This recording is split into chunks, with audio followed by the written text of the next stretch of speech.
Нөгөөдөл нэвтрүүлэг лав гарагт орчин цагийн хаад гэдэг булангаараа танд хүрдэгэ. За өнөөдөр бид ер нь бол зайлуул ингээл мөрөөрөө явж байгаа л шар хэвлэлээр баахан балбуулдаг, вайсыгээл шөөмжлүүлдэг ийм хааны тухай ярина. За энэ бол Нидерланд улсын хаан Вильям Александр гэдэг ийм хүн. Вильям Александр гэж хааны тухай ярина. За үнэхээр сонирхолтой зохиол лээ.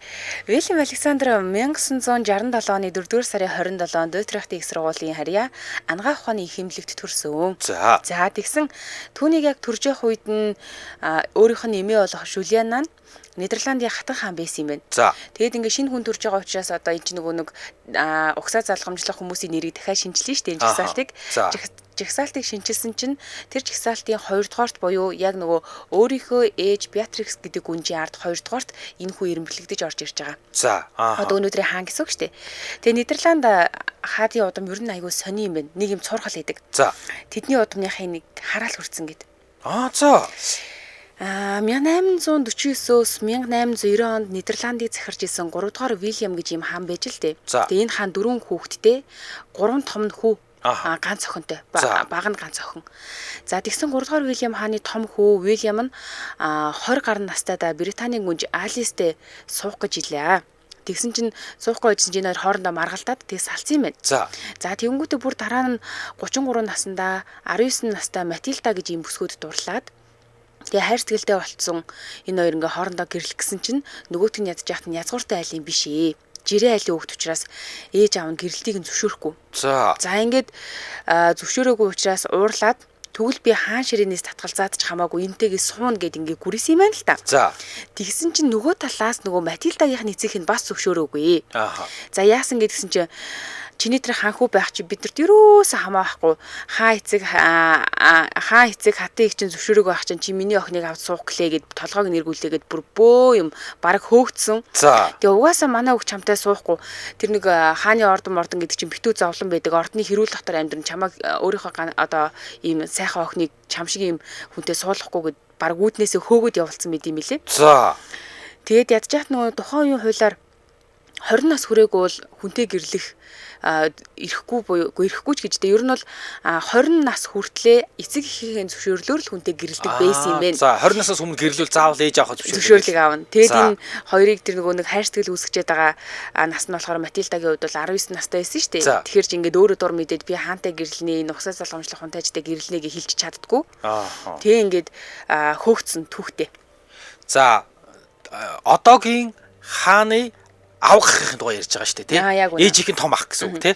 Энд чинь бүр 1800-аад оны үе рүү явчихж байгаа байхгүй юу? За тэгсэн чинь ингээд уурлаад ханхүү уурлаад тэг бүр ингээд гомдоод шархалаад энэ Вильям хунтаач 1874 онд бүр Парист очиж амьдэрсэн байгаа. Бүр ээж аавдаа уурлаад нөгөө нэг ээж аав зөвшөөрдөггүй. Тэгсэн хайртай бүсгүй Матильдагийнх нь ээж аав нь бас зөвшөөрдөггүй. Ингээд аль нь ингээд өөрийнх нь хайр дурлалыг зөвшөөрөхгүй ингээ нэг юм одоогийн өнцгөөс бол айгүй тийм хуучинсаг хуулиа баримтлаад идэг.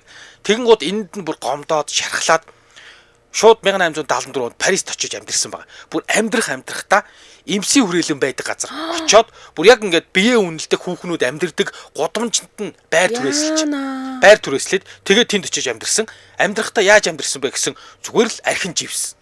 Зүгээр л өдөр шөнөгүй арх угаал архитаал юуны биеэ үнэлэгч нэртэй өдрийг зугаацч өнгөрөөгөл ерөөсө тэгэл эсэргүүцээд нь шүү дээ. Тий, тэгээд ерөөсө ингээд өдөр шөнөгүй арх угаал биеэ үнэлэгч нэртэй зугаацаал ингэж явсаар угаад бэлгийн замын халдварт өвч аваад тэр нь хүндрээд тэгээд зүгээр энэ нөгөө бэлгийн замын халдварт өвчнийхөө уршгаар 5 жил тэгж архитаж одоо хар ярианы хэлээр бол архитаж хүүхэндэж ингэж явсаар байгаа тэгээд тэр чигээр нас орсон. 5 жил Парист тэгж архинд жив хүүхнүүтэй орооцол бэлгийн замын халдварт өвчтэй болоо ингээд төгсөн.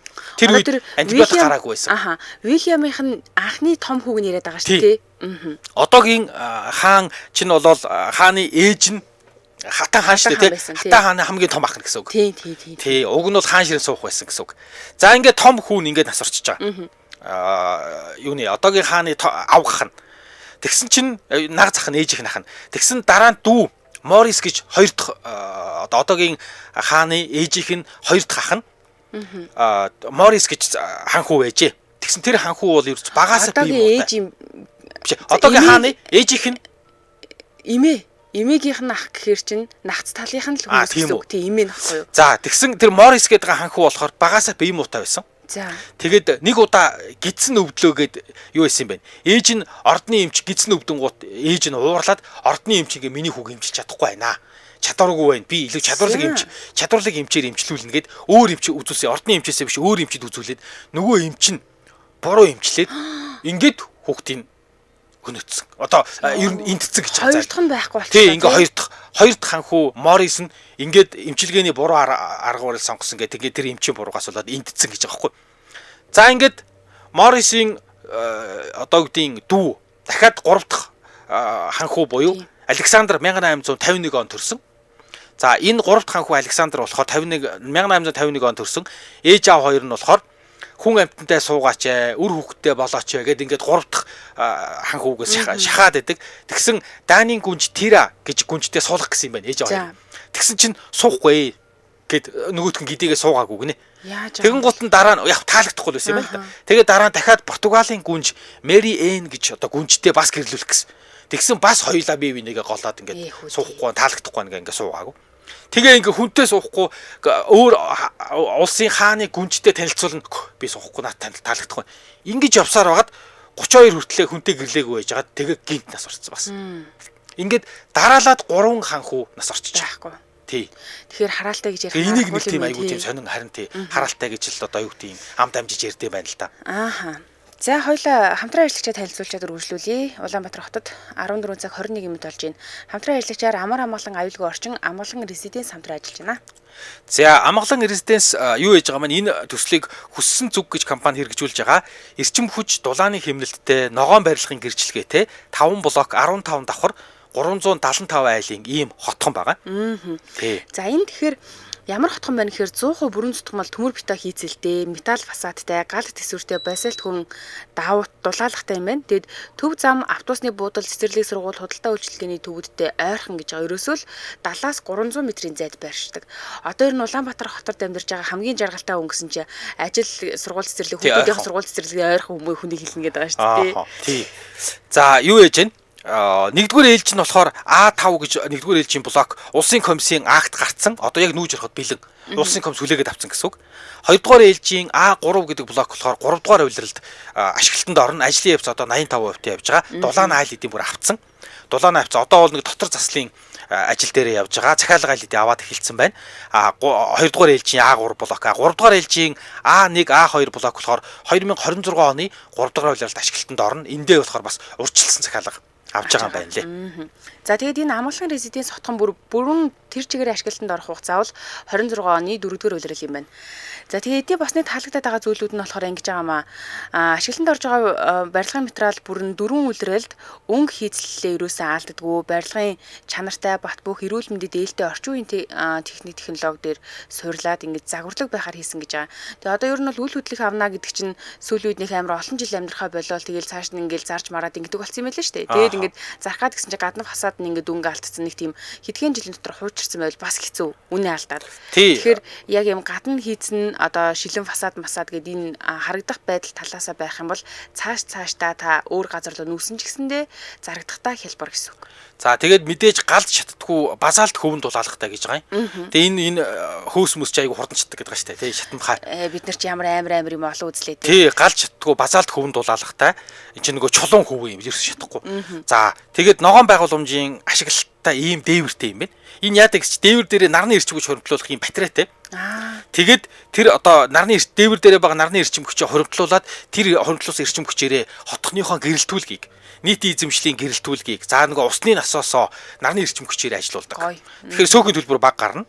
За тэгээд гаднаас авч байгаа агаарыг бүрэн цэвэршүүлж гэрт оруулдаг ийм агаар цэвэршүүлэх систем айл болгонд ийм системтэй. Яг л орчин үеийн хүмүүний хэрэгцээнд юу нийт тохиромжтой байна, юу хүсэж чинь тэр болгоныг шийдэж өгчээ. За борлуулалт албаны дугаарыг хэлж өгье. 95-д 7 77 33 95-д 7 99 55 76-т 77 77 гэсэн энэ гурван утас бол борлуулалтын албаны дугаар нь. Тэгээд зураг хүрэх харьяа ер нь өрөөний зохион байгуулалтыг үзье гэх юм бол амгалан резиденс гэд кириллээрээ бичгээр official латинаар бичгээр Facebook хуудсан гарч ирэх юм байна. За урьдчилгаа 50 болон түүнээс дээш хувь төлөвл үн хямдрах юм байна лээ. Гадаад байгаа монголчууд нөгөө авчиж болно. Тийм шүү. Тий, IELTS-ээр ороод ингээд авчиж болно. За, юу н хаяг нь болохоор Ботаникт Кембрижийн хөтөлбөртэй Улаанбаатар Empathy гэж сургууль байдаг. Тэр сургуулийн чанга хойно байгаа гинэ. Зөв. За, манай нөгөө тал нэвтрүүлэгтээ ямар амгалан аюулгүй орчин амгалан резиденс хамтран ажиллаа. Баярлалаа. За, баярлалаа. За, орчин цагийн хаа тэгээд булангаараа бид Нидерландын хааны тухай танилцуулж байна. За, ингээд ямар ч лээс нөгөө нэг хараалтай юм шиг хааны удмынхан чинь 3 хүүгээ алдчихлаа, тийм ээ. 3 том хүн асуурсан учраас Нидерландын хаан ширээний залгамжлагчаар нь 3 дугаар Вильям хааны бага охин Вильгельмина гэдэг энэ хүн тодорч байгаа. За, одоо өнөөдрийн хааны эмээн гэсэн үг. За. Тэгээ эцгийнхаа дараа хатан хаан болсон бөгөөд Вильгельмина дараа энэ хүний дараа түүний охин Жулиана, Жулианагийн дараа түүний охин Беатрикс гэд ингээд хаан ширээ уламжилж байгаа. Тэгэхээр Нидерландын хаан ширээнд залраад 3 үе дамжаад хатан хаан болцохоос хүмүүс гэсэн үг. Одоогийн хааны имэж биш, одоогийн хааны илэнцэн юм байна. Саяны ярьсан одоо хүн ч юм бол гэсэн үг. Нүүн саяны хааныг төрж явах чинь имэн Жулиана байсан гэдэг байгаа шүү дээ, тийм ээ. Тэгээ Жулианагийн дараа нөгөө чагсаалтын 1-р байснараа Беатрикс гэдэг энэ одоо өөрийнх нь ээж хатан хаан болоод тэгээд араас нь манай хүн залгамжилж авч байгаа юм байна. За ингээд ханхүү Александраас хойшоо 116 жил Нидерландын хааны удамд ийм эрэгтэй хүн төрөөгүй байж агаад Беатрикс хатан нэг сайхан хүү дөрүүлээд хараалж чадах нь ингэж дууссан гэдэг юм байна. Тэгээ хүүгээ төрөнгүүтэл шууд нөгөө угсаа залгамжлагч хунтайж болсон. Тэгээд доороо 2 эрэгтэй дүү дагуулсан юм булган сүултээ ханхүү ээжээ. Угсаа залгамжлаг ханхүү маань ингээд тусгай сургуультай хувийн сургуульд сурч дунд боловсрол эзэмшчээд тэгээ дараа нь Британий Уэльсийн Атлантик коллежид сураад боловсролын зэрэг авч байгаа. Бакалаврын зэрэг авч байгаа. За тэгээд хааны удам яг ингээ бакалавр авчингууд яах ёстой вэ гэхээр бол мэдээж цэрэгт явна.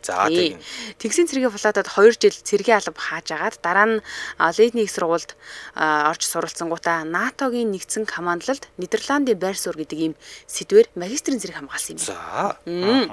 За магистрийн хамгаалсныхаа дараа Нидерландын тэгсэн цэрэгийн коллежид болон байлдааны хөлөг онгоцнуудад дадлага хийгээд офицер болсон байгаа. За бүр дараагаар нь 1988 онд нэмэлт сургалтанд хамрагдж агаад дислэгч цол хүртэж байна.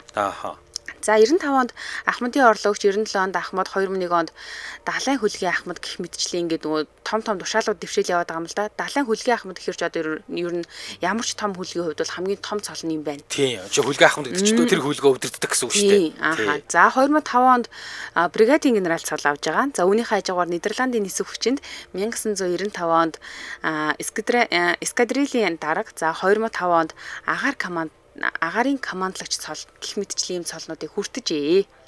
За энэ хаан 2013 онд хаан болсон юм байна. Тэгээд хаан болохоос өмнө бол цэргийн албанаас чөлөөнд гарсан. Тэгээд Нидерландын зэвсэгт хүчний дээд эрхийг засгийн газар нь эзэмшдэг учраас төрийн тэргэн буюу хаан нь зэвсэгт хүчинд алба хааж болохгүй гэсэн зохицуулттай учраас зэвсэгт хүчнээсээ аль биесээр чөлөөлөгдсөн юм байна. Тэгээд одоо бол цэргийн хуучин хувцас өмсч болохгүй, зөвхөн хааны тэмдэг бүхий ийм дүрмт хувцас өмснө. За, Вильям Александр 1985 онд 18 нас хүрсэн өдрөө Нидерландын төрийн зөвлөлийн гишүүн болжээ. 18 насныхаа төрсөн өдрөөр. За, ингээд Нидерландын улс төрийн тогтолцооны дээд зөвлөл буюу тухайн үеийн хатан хаан дээд зөвлөлийг тухайн үеийн хатан хаан Беатрикс тэргүүлж ирсэн юм байна. Ингээд 2013 онд 46 настайдаа хаан ширээнд суухдаа Европын хамгийн залуу хаан болж хаан ширээ сууж исэн. 46 тайдаа 13 онд. 1890 онд Элен цөвөө 3 дугаар Вильям нь нас барснаас хойш 123 жилийн дараа 3 хатан хааны дараа Нидерланд хаантай болж байгаа. Хаантай буюу эрэгтэй хүн төрийн тэргүүн болж байгаа. Тий, төрийн тэргүүн болж байгаа. Өмнө нь бол дараалал тий 123 жил ингээд эмэгтэйчүүд дандаа хатан хаан байсан. За, Вильям Александр бол нисэх хүчинд үнэхээр шунанд орсон хүн юм байна. Тэгээ хаан болоогүй бол иргэний агарын тээврийн нисгэж болох байсан гэж ярьдаг. Боинг 747 онгоц нисгэж болох байсан гэд. Гэхдээ ээжигийн хатан хаан байхад бол Нидерландын хааны өөрийнхөө хувийн онгоцоор тогтмол байнга нисдэг байсан. Нисэх маш дуртай. Ийм хүн юм гин. За, эндээс нэг үйл явдал эхэлнэ. 2017 оны 5 дугаар сар байлаа. Нэг зүйл ил болсон. Энэ бол Вильям Александр Нидерландын иргэний агарын тээврийн KLM компанид 21 жилийн турш нууцаар нислэг хийж байгаа нь тодорхойлсон. 21 жил нууцаар онгоц жолоодчихсон гэсэн үг. Бүр өштэй 1996 оноос эхлээд KLM гэдэг ийм компанид Вильгельм Александр ван Бүрен гэдэг ийм нэрээр ажиллаж исэн. За. Тэгээд орон нутгийн болон олон улсын нислэгт Fokker 70 гэдэг ийм агаарыг хөлөг ашиглаад жолоодоод хөлгийн ахмад буюу нэгдүгээр нисгэгчээр нь шүү бүр сард 2 удаа нисчихсэн нийл болсон. Ааха. Энэ бүр тэр чигээр нууцсан юм байна л да. За.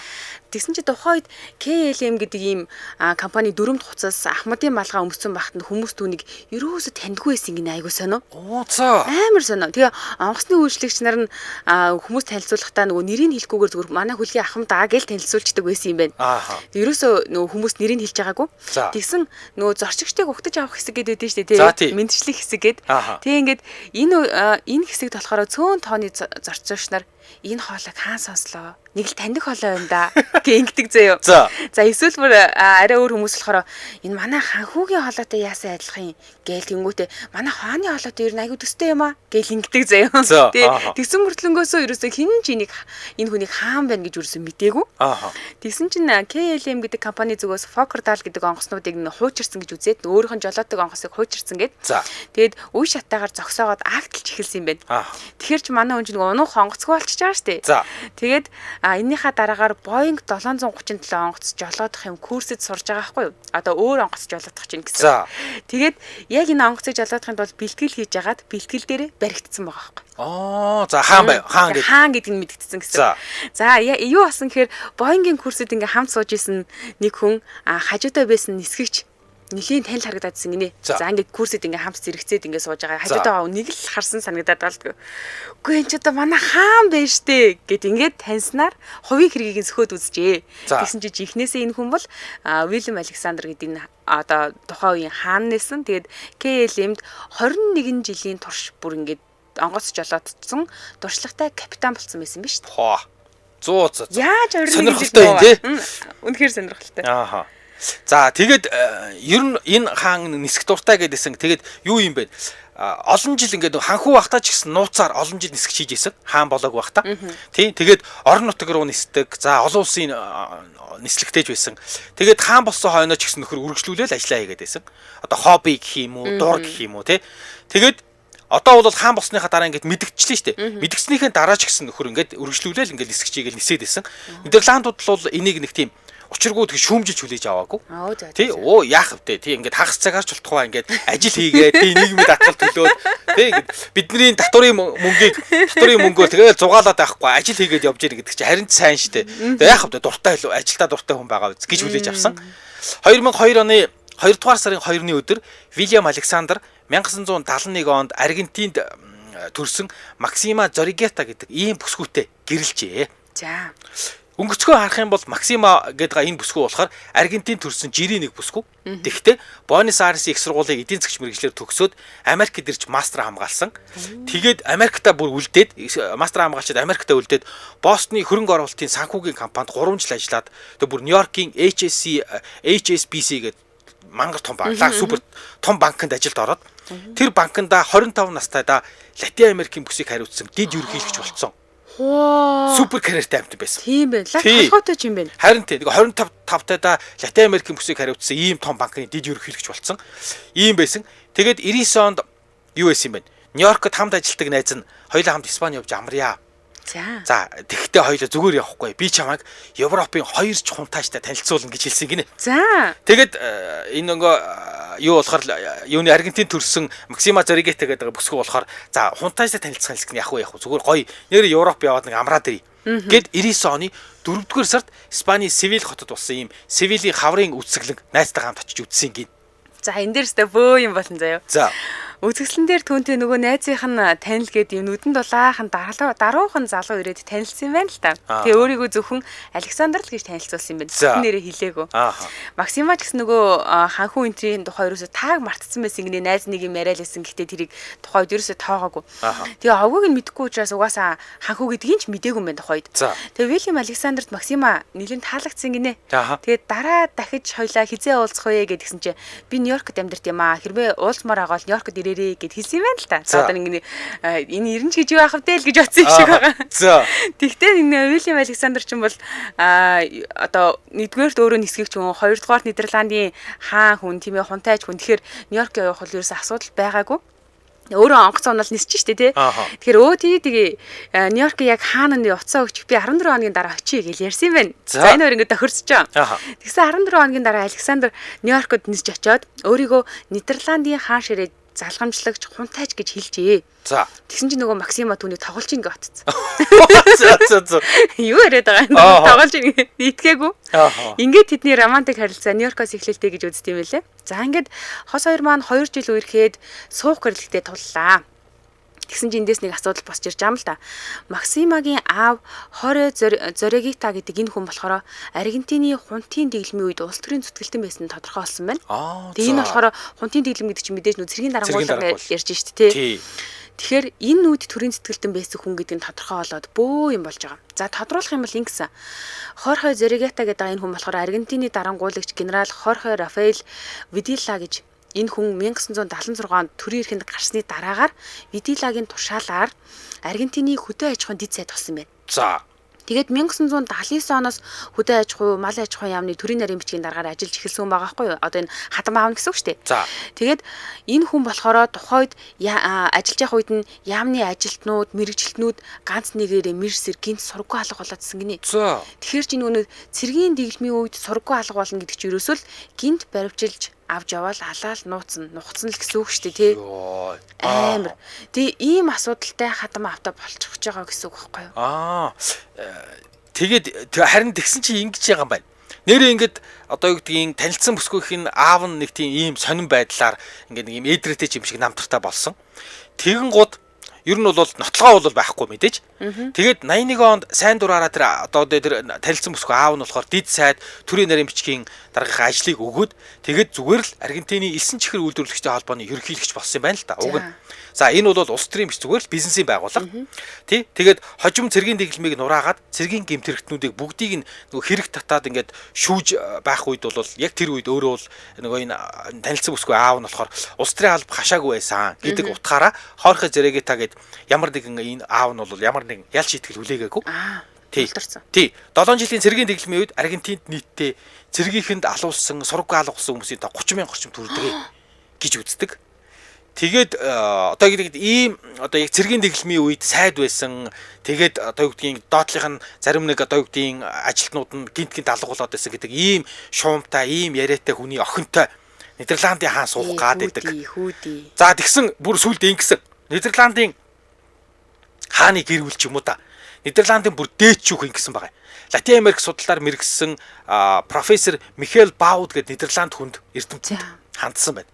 За Хорхе Зорегита гэдэг одоо ийм хүн байна. Энэ хүнийг судлаатгаа.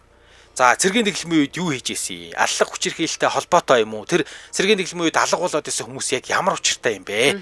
Ингээд судлаатах гэж бүр өөр өгсөн баг.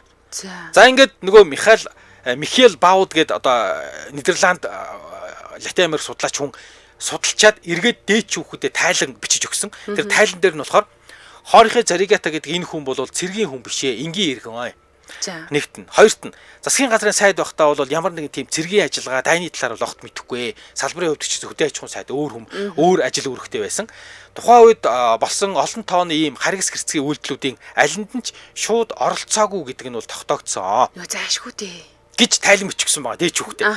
Тэгэхдээ тэр Михаэль Бауд гэдэг энэ Латин Америк судлаач Нидерланд эрдэмтэн Хорхе Зорегита гэдэг энэ хүн бол засгийн газрын сайдын хувьд яг цэргийн дарангуулын үед засгийн газрын сайд байсныг бол тийм. Тэгэхээр улс оронд нь юу болж байгаа, хүмүүс яагаад гинт ингэ сургаггүй алга болоод байгааг мэдхгүй байх магадлал бол маш бага шүү. Тэгээ дээрээс нь чимээгүй байсан. Өөрөө оролцоогүй ч гэсэндээ чимээгүй байх гэдэг чинь хүмүүст амар хэцүү шүү дээ. Тий, тийм дүгнэлт хэлсэн байт юм байна. Дээч хүүхдээ. Амар яа. Нидерландын дээч хүүхдээ. За тэгсэн чинь бас хажуугаар нь хүний эрхийн байгууллагууд Максимаг бүрстад зад өмөрсөн байгаа байхгүй юу? За юу гэж өмөрж юм гэхээр ер нь аав нь дарангуулагчийн гар хөлөөсөн гисэн эцгийнх нь одоо ийм байсан ч гэсэндээ эцгийнх нь ялыг үр хөвгтөнд тохиж болд юм уу? Хин нэгний аав тэнд гимт хэрэг хийлээ гэж бодоход энэ хүүхдүүдийг нь алуурч ингээд 9 шидээр нь дуудаад нүдийг нь ухчих гээд хүнтэй суулгахгүй гэд байх нь яг зөв ч юм уу? Гэл ингээл тас өмөрсөн байгаа байхгүй. Тэгээ энэ хүмүүс тустай хувийн амьдралтай хүмүүс штэ. Максима өөрөө хунтын дэглэмд ямар алба хааж байсан бидтэй биш алба хааж байсан бол одоо бас яах вэ хамаалга гих мэтчлэн маш олон үнсгүүдээр Максимаг аюу хөмөрсөн байгаа байхгүй. Тэгээд бас хэсэг бүлэг хүмүүс тухайн үед юу гэж үзэжсэн гэхээр манай ханхуу ямар гиний юм бэ? Хунтайчтай танилцах гэж бүр Америкаас зорж очсон юм ангууч хүнийг агнцсан бахын гэд ингээд хавханд нь орцчлоо ухааны юм бичиж хэвлэлүүдээр зэмлэжсэн байгаа байхгүй. За ингээд шар хэвлэлүүдээр бүр гурвалжин дөрвөлжин хэрүүл болоод эцэст нь Нидерландын ерөнхий сайд өөрөө энэ сайдыг болохоор Wim Kok гэдэг юм байна л та. Энэ хүн парламентээр үг хэлж байна. За юу гэсэн эцгийнх нь үйл ажиллагаанд охиныг нь буруутгах ёсгүй. Вильям Александр болон Максимагийн хурмыг зөвшөөрнө гэж бүр яг албан ёсоор мэдэгдэл гаргаж ийж хэлж ийж энэ асуудалд цэг тавиад тэгээд хурим болохоор боллоо. Хурим хийхэр болсон. За гэхдээ Хорхо Зэрэгетаг Нидерландын төрийн хэмжээний ямар ч арга хэмжээнд оролцуулахгүй.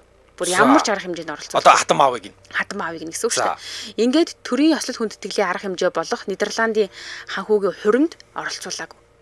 Өөрөөр хэлбэл охин нь хурмаа хийж яхад тэрийг төрийн арга хэмжээ гэж үзээд хатам аавыг нь оруулаагүй. Йоо, жоо эвгүй те. Амар агааз.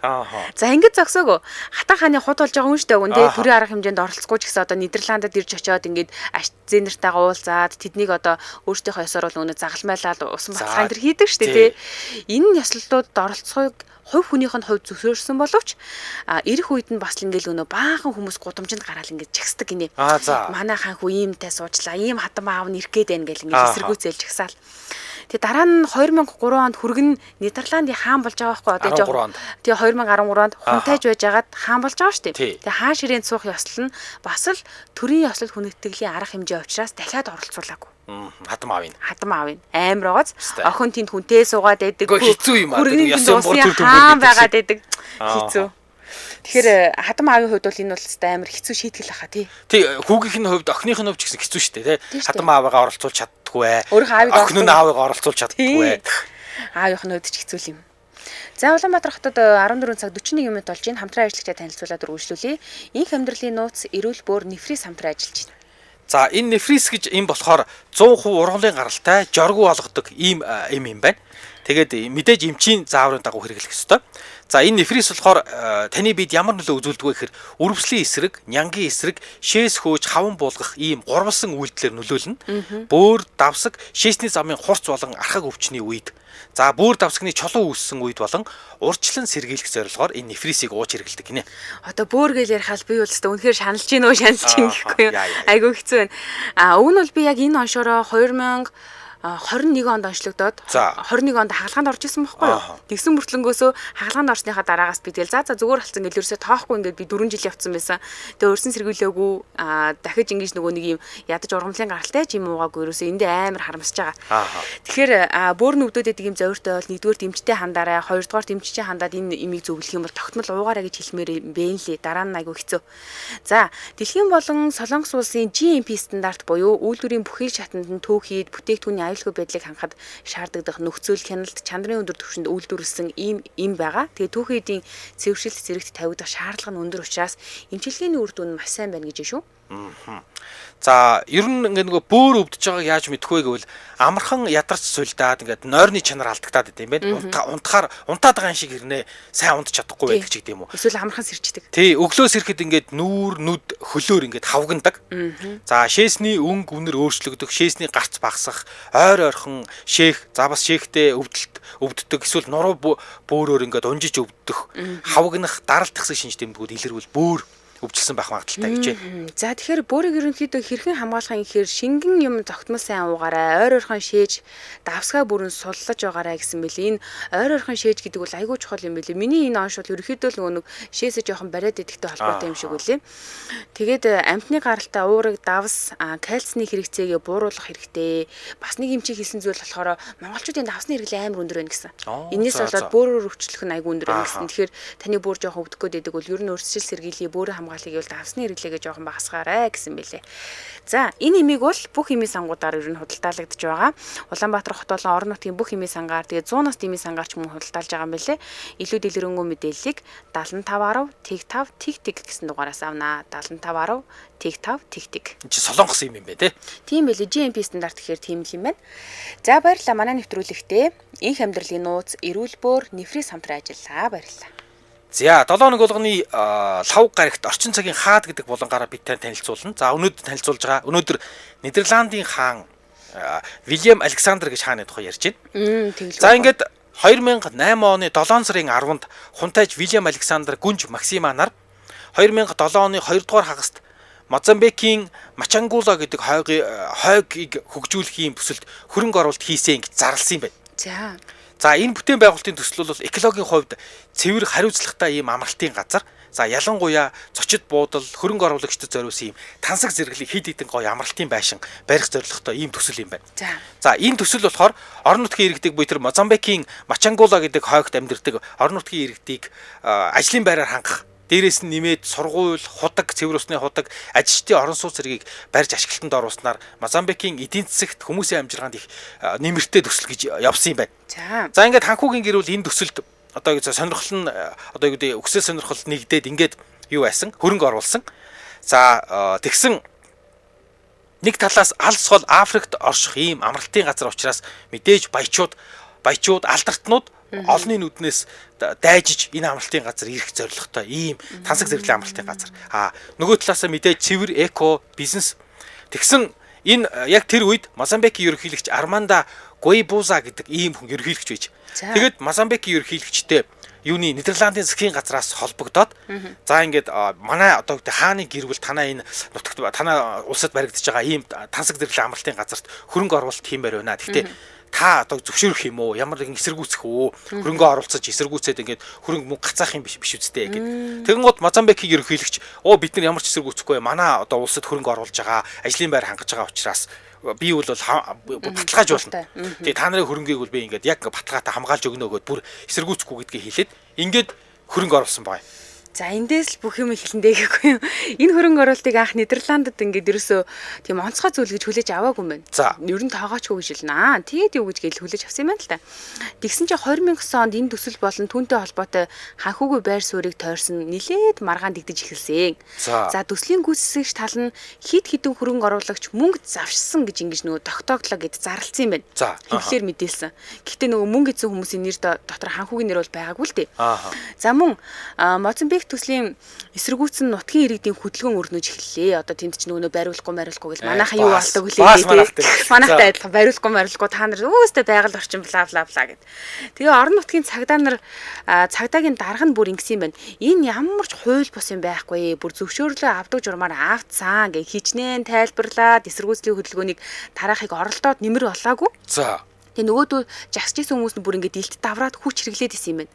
Тэгээ хүч хэрэглээд исэн учраас аргагүй нөгөө цагдаагийнх нь талаас дахиж хүч хэрэглээд ингээд хүчээр тэр жагсаалыг тараах гэж оролдож байгаа энэ үедээ нэг хүн нас орчиж. Зайлуулаа. За. Ингээд цагдаагийн дараа өөрөө баривчлагдаад ял сонсон байгаа байхгүй. Амар хэцүү. Тэгээ үүний дараахан орон нутгийн хүн амд зориулсан ажилтны орон сууцны орон байгууламж барилга байгууламж барихт нь ноцтой саатал гарсан тухай тайлан бас ингээд нийтлэгдсэн байгаа байхгүй. За.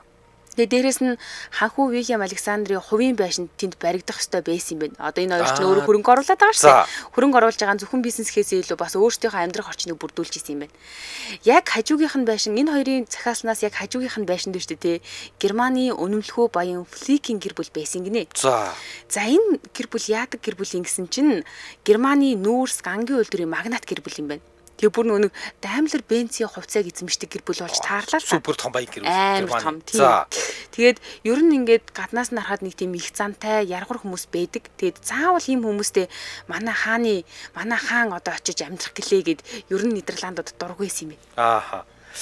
Тэгээд ханхуугийн хувийн хэрэгцээнд зориулаад 20 км урт ийм наран шалгын газрыг одоо хаацсан юм байна уулна. Энд чинь нөгөө хаан ирж байгаа учраас ингийн иргэдтэй ингээд холилдох юм бол аюулгүй байдал нь алдагдчих гэдэг юм уу. Ингээд нэг юм уртаашаа 20 км ийм наран шалгын газрыг ханхуугийн хувийн хэрэгцээнд зориулнаа гэдэг ингээд байшин дээр ингээд тусгаарлалцсан юм байна. Тэгээ ингээд тусгаарлалцсан чинь орон нутгийн иргэд одоо юу гэдэг энэ хаалттай энэ бүс нутгаас чинь юу яадаг штэ.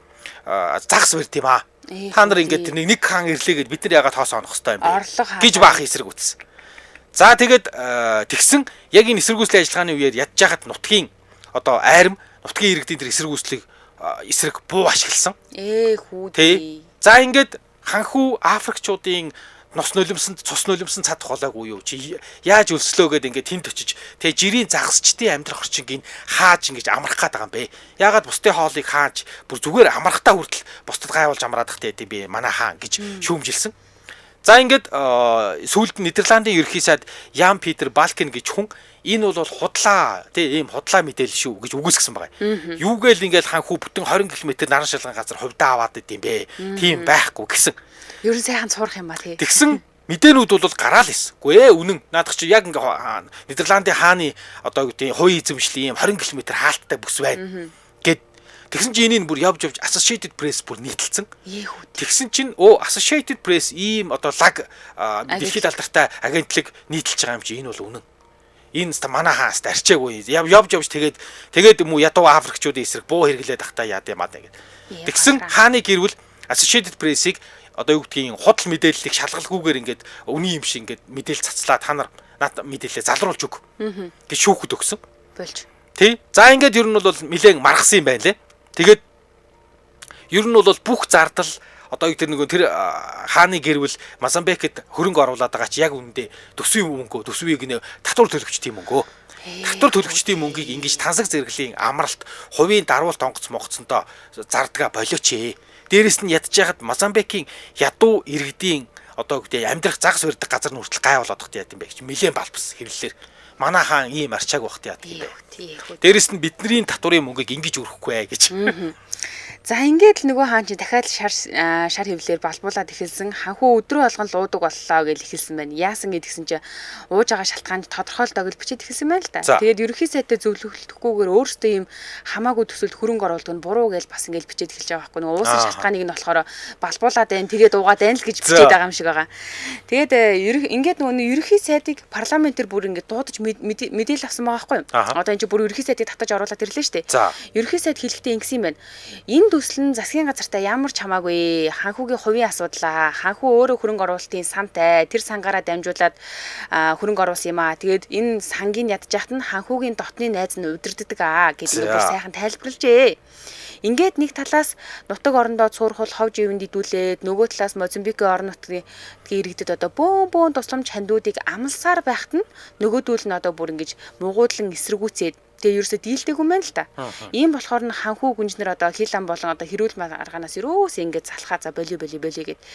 Тэгээд уг нь бол төсөл нь бэлэн болчоод байсан ч гэсэндээ өөртөөхөө байшин сав маа бүгдийн 100% ашиглалтанд орсон байсныхан дараа зараад өөрөөр хэлбэл тэр төслөөс одоо ингэ татгалзаад тэгээд өөртөөхөө тэр нэг авах хэрэгтэй юмнуудаа аваа тэгээд энэ төслөөс нь гарсан гинэ.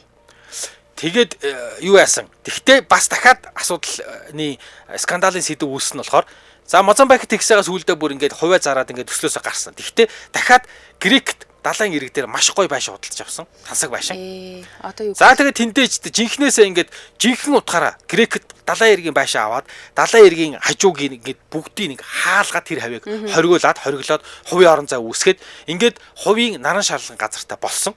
Харин яг энэ үеэр нь бол хин ч юу ч эсэргүүцээгүй. Одоо тэр нэг орон нутгийн хүмүүс эсэргүүцээл энийг бүр ерөөсөө сэв айцсан юм шүү. Тэгсэн юм шиг шүү дээ. Тий, тэгээ 2013 онд ээж хатан хаан Беатрикс нь өөрийн хүсэлтээр хаан ширээнээс буугаад энэ өнөөдрийн хаан Вильям Александр Нидерландын хаан болсон түүхтэй юм байна. За Улаанбаатар хотод 14 цаг 50 минут болж нэвтрүүлгийн өндөрлөх цаг болсон. Амар амгалан аюулгүй орчин амгалан резиденс нэвтрүүлэгтэй хамтран ажиллаа. За мөн инх амьдралын нууц эрүүл бүр нэврээс хамтран ажиллаа. Баярлалаа. Сонсогч та үргэлжлүүлээд 15 цагаас радио мэдээг үлээн онцороо 15 цаг 10 минутаас элдв шүпийн нэвтрүүлгээрээ эргээд уулзцгаая. За баярлалаа.